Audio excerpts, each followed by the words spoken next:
Good morning, everybody, or in fact, good afternoon, everybody. It is a great privilege and honor to be here, and I really would like to honor and thank BUT for allowing us an opportunity to address this very auspicious and wonderful occasion. I would like to also just convey at this stage a word of apology from the CEO, Professor Anshu Padiachi. Unfortunately, she has become a victim of Gauteng traffic, and I know the laid-back lifestyle of Durban doesn't often prepare one for this. So we're really hoping that she will be joining us shortly, but in the meantime, I will carry her good wishes, and I will make sure, as Professor Lowe said, that we send her a very strict bill after this. So there's a discount here for VUT.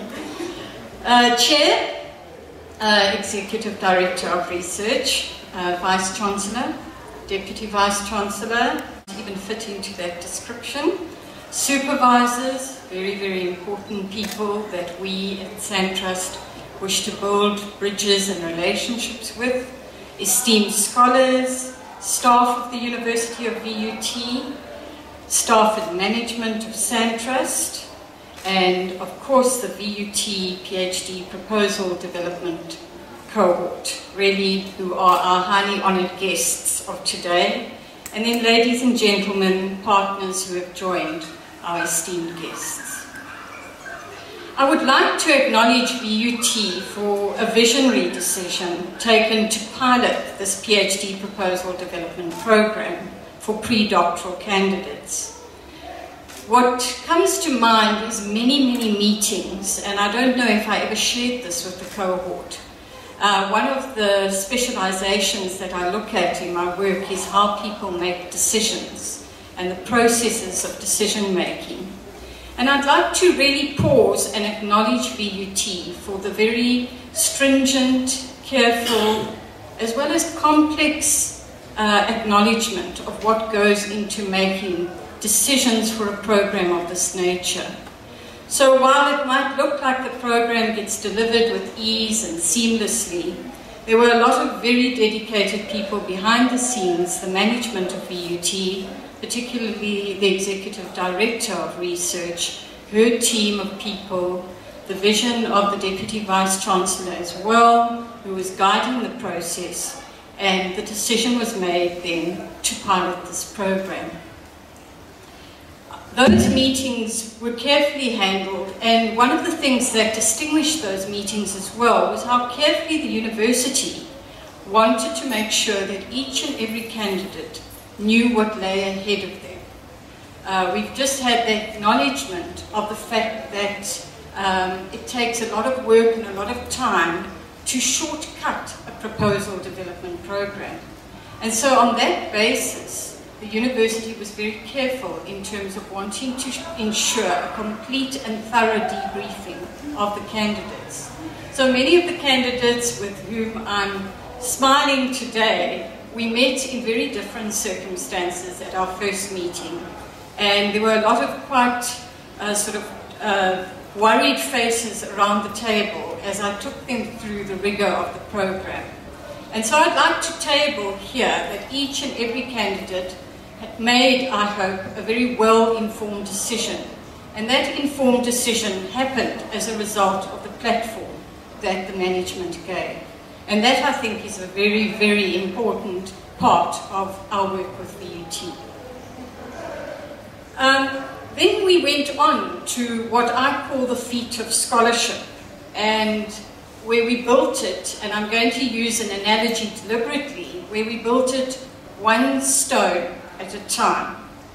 So for me, it feels like it was just yesterday when we were together in the Quest Conference Centre for the first time, and I, as part of the debriefing process, indicated to the cohort and to the supervisors who had joined us on that day just what the journey with SANTRUST might entail.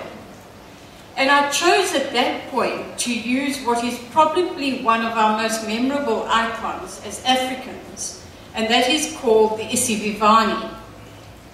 And the Isivivane, as you might recall, is found in the most holy inner sanctum of Freedom Park in Pretoria, and it memorializes all those who fell to conflict. Needless to say, as the name implies, the concept of Isivavani is drawn from homegrown African traditions. And we were mindful of the fact that while we might bring an international cohort to you, we were working in an African context, and we wanted to honor that. As you might recall, the candidates more specifically than perhaps other members of the audience, the Isivavani refers to a pile of stones that are collected together, and then they are stacked in one place, and they are a beacon as people go along the way. Integral to the Isivavani is the ritual where every passerby or traveller who passes this pile would add a stone to the formation. In doing this, every traveller, it is said, becomes part of a common purpose and a shared vision, and they identify with what is known as a good cause. A further dimension of adding a stone to this pile is that it is seen that you gain guidance and protection on your journey. In archetypal terms, stones also contain ancient and fundamental knowledge. Hence, the Isivavani is the theme for the Robben Island project that talks of memorializing knowledge. So at that time when we first did the induction and orientation to the program, before the candidates were going to present their very raw, very unformed research idea, we took the Isivavani as a metaphor and we debriefed it and said what lay ahead. At that stage, when I presented the Isivavani to you, it was intended deliberately to capture the collective process of the SANTRUST scholarly journey. And the comparisons can be drawn as follows.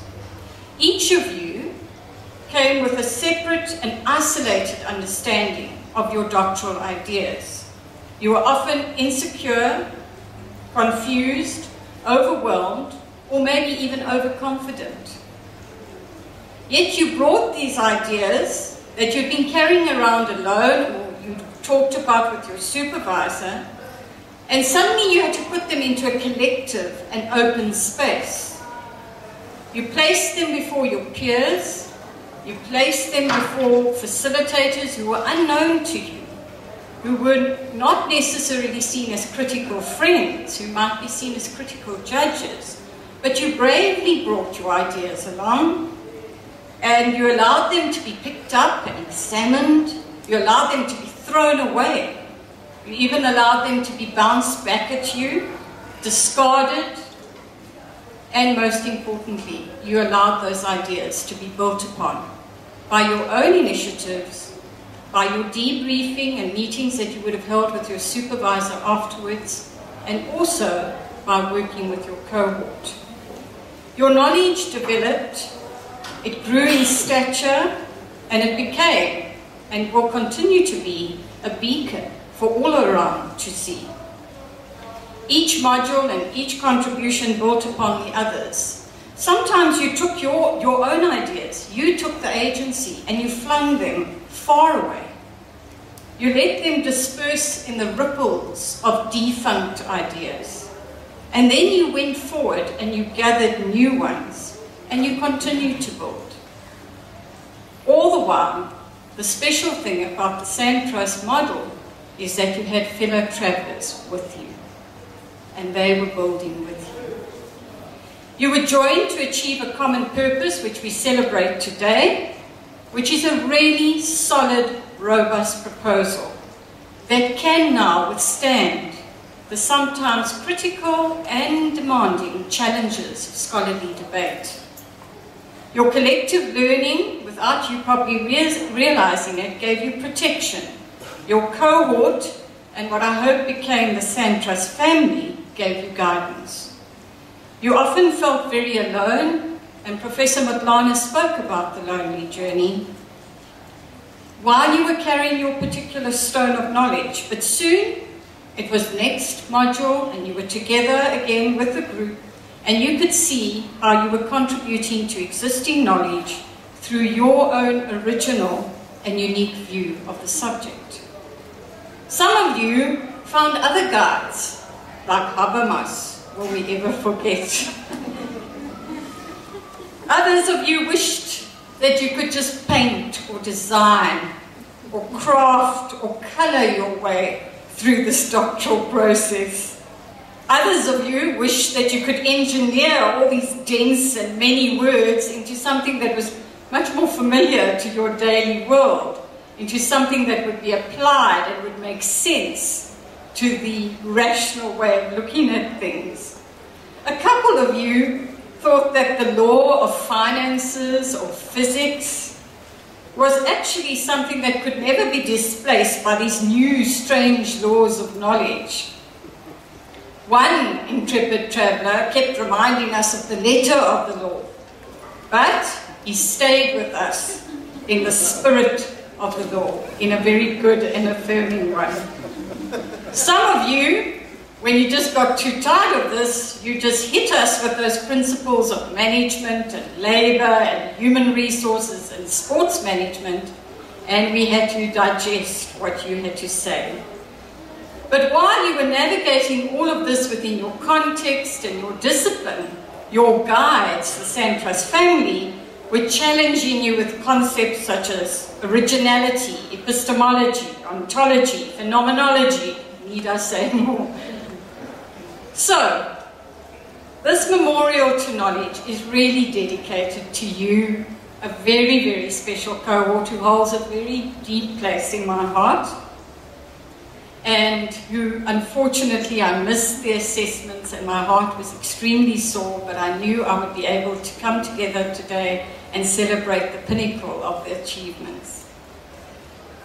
I'd like to really appreciate each of you as individuals, and your names will be called as individual names, but I want to say that each and every one of you interacted and found a place in my understanding of knowledge and expanded that for me. You've been warm, you've been articulate, you've been interesting, you've been smart, you've been multivocal. You've showed your high sense of agency in terms of your interpersonal and academic interactions.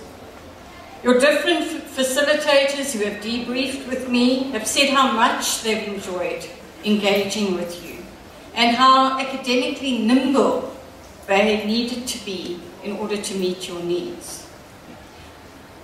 On a more serious note, I want to really acknowledge the sacrifices that you had to make, and a lot of times we would have those discussions offline as such, over tea, over lunch, just when you were sitting quietly with your proposal and trying to rework a particular thing. And you talked to me about the sacrifices that you made. Spending time with your family was sacrificed to spend time at the laptop or at the books. And many of you have young families, and we also wanted to acknowledge that that takes a great dedication of spirit to have to juggle those priorities. What I really want to acknowledge as well about this cohort, and perhaps this isn't widely known beyond the cohort itself, is that this was one of the few cohorts who took our facilitators out in the evening, really made them feel part of the VUT campus. And for me it was amazing when I was putting this all together to realize that the place that was chosen was Stonehenge. And it just all came back to the Isivavani and the stones and how we were building something. So I'm happy that the entertainment metaphor continued through that. One of our evaluation questions asks you as the cohort to rate your facilitators on the degree to which the academic role model that they present to you. And I've often thought, and when I watched you, that we should turn that question around and see to what extent you have grown as being academic role models. And I'm sure you would score that much sought after 5 for excellence. It has been an honour to attend your modules. It has been an honour to work with you and get to know you. I would like to acknowledge the Vice-Chancellor, Professor Maglana, the Deputy Vice-Chancellor of Academic and Research, Professor Lowe, for championing this project. The Research Directorate, as led by Dr. Johnson, for the excellent work during the year in coordinating the program from the side of the university.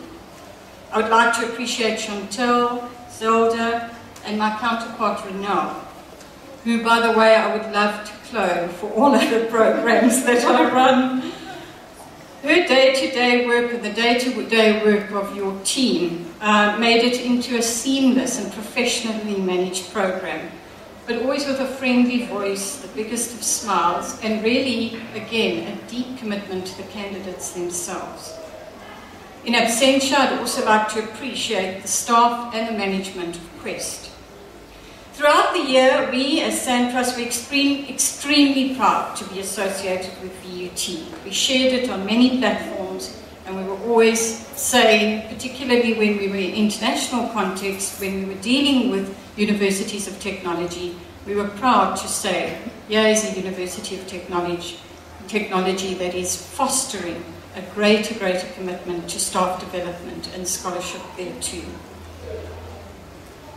The facilitators who took you so expertly through the journey, they have been thanked, they have been appreciated, but we must also mention them here. We must also thank your supervisors, who have been very much part of the triangular relationship and who have often had to sacrifice particular ideas or spaces, perhaps, as you yourself have claimed those spaces in your new and emboldened knowledge.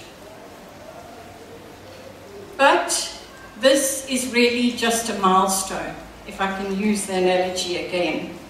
A doctoral proposal is just one part of what will be a much longer, more profound journey. It's going to be an exciting journey because you really do have the navigational tools. You'll be able to look back at your beacon quite often and say, if I was capable of building that beacon over a very short period of time with the kind of pressures that I had, I'm going to be able to build a much bigger beacon, and I'm going to be able to claim that proud title of being a doctor. May your stones, therefore, grow into mountains of scholarship that really make you, your family, and your university proud. Thank you very much.